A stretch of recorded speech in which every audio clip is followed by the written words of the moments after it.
তো হ্যালো বন্ধুরা, আমি নতুন একটা ব্লগ নিয়ে এসেছিলাম আজকে ব্লগ হচ্ছে যে বাবরি মসজিদ তৈরি হচ্ছে বেলডাঙ্গা থেকে।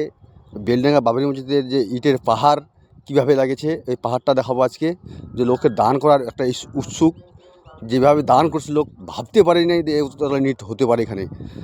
এই ইটের পাহাড়গুলো দেখতে পাচ্ছেন আপনারা, সমস্ত দান করছেন লোকগুলা। আজকে 10ই ডিসেম্বর, আজকে সকাল সকাল আমি এই ব্লগটা না করলে থাকতে পারলাম না। আজকে আমি নতুন একটা ব্লগ করছি আবার। এই ব্লগটা দেখেন কীভাবে লোক দান করে একটা ইটের পাহাড় এখানে করে দিয়েছে। সির্ফ এই পাহাড়টা না, একটা পাহাড় আরও আছে। ওই পাহাড়টা আপনি শেষের দিকে দেখতে পারবেন। মোটামুটি এখানে 4টা ভাট্টাও অতটা নিট হতে পারে না যেতটা নিট এখানে দান করেছে লোকগুলাকে।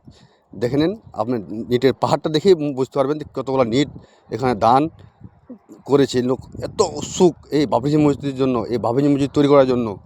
আমি সকাল সকাল আজকে 10ই ডিসেম্বর এই ব্লগটা করতে পেরেছি।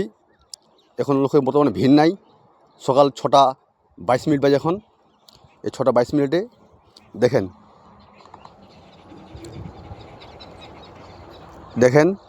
এই ইটের পাহাড়টা কীভাবে হয়েছে। তো এইভাবে দেখতে গেলে আমাদের সঙ্গে জুড়ে থাকেন। আমার চ্যানেলটাকে সাবস্ক্রাইব করবেন, ফলো করবেন, লাইক শেয়ার জরুর করবেন।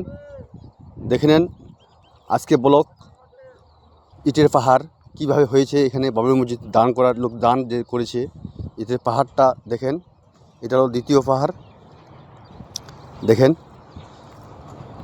দেখে ভাবতেও পারিনি আমি এতগুলো ইট পড়বে এই কয়েকদিনের মধ্যেই।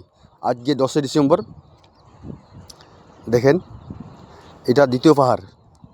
আবার দেখবেন লোকের সারিয়াগুলো রোডগুলো দান করেছে। এই রোডগুলা আবার কালকে 2 গাড়ির রড এখান থেকে নিয়ে চলে গেছে।